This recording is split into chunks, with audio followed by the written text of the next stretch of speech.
Page 8, the Bells of London. This is pretty straightforward. The right hand has the melody, the left hand has the chords, the accompaniment, and it's a smooth pedaling throughout the whole thing. I'd like to change that a little bit, but we'll talk about it. Now your hand, both hands, are going to move around a little bit. I don't really want to have to sit and point out every time a hand moves. You can look at the finger numbers and you can realize, oh, I got to move the hand. And we practice hand movements. So it's like at the end of the first line, you're here in the right hand, that half note C, and in the next line, they want a 4 on the C up above, here. So you figure out what's comfortable for you to get from here to here. I tend to just stretch out. Now, we don't want to connect the notes. It's two different phrases. But that's what I'm saying. You decide how you want to, you work it out, okay? Eventually get it where you don't have to look at the piano to make certain moves like that. You don't have to use fourth finger there, you could use fifth.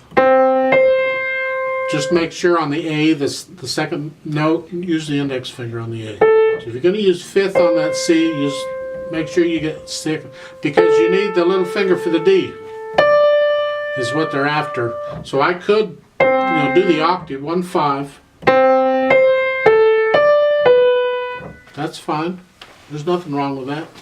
Then at the end of the second line, you're here, and you got to figure out how to get back down to here.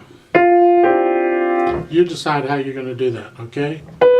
It's between two phrases, so you have a little break in there, and you use that split second of silence to get your hand where it goes. So you know where your hand is, you got to know where it's got to go, and you may have to practice that move because it's got to be accurate. Going from here to here.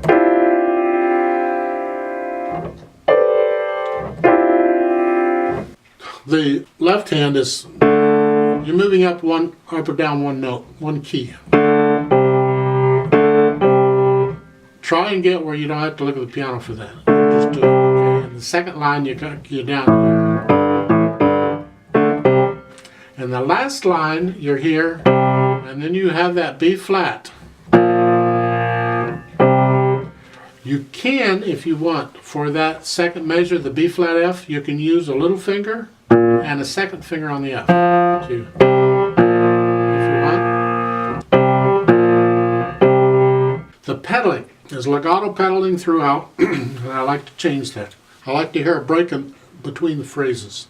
So I'm recommending a break in the phrase, lift the pedal with the hands at the end of a phrase, and then you put it down right after you play the notes at the beginning of the next phrase. So at the beginning of the piece, you're going to push the pedal down right after you play the notes. Okay? I don't understand why they marked this piece, but I'm not familiar with the piece, so I can't say anything. They have the first line marked as a phrase, and the second line, each line is marked as a phrase, but yet there's indicating legato pedaling between the first and second line and between the third and fourth line. They are not indicating legato pedaling between the second and third line. If you look at the pedal markings, it comes up at the end of the second line, lift the pedal up, and then it goes down at the end of the third, or at the beginning of the third line.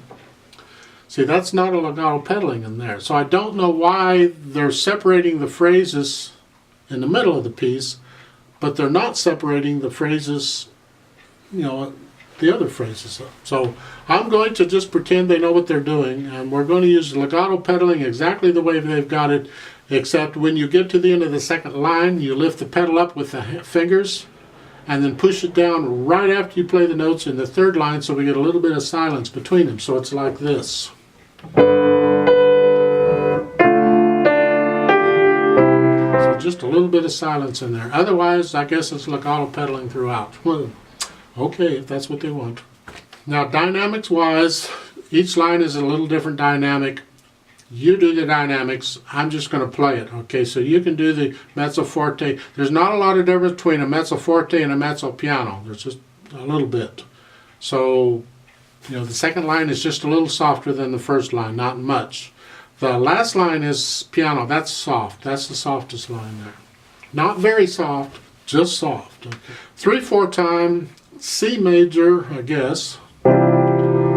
I'll give you 3 counts, so let's play this together. I put the metronome at 70. Hopefully we can handle 70. So, right hand here. Left hand is in D position still. Foot's on the pedal. Here we go. 1, ready, go.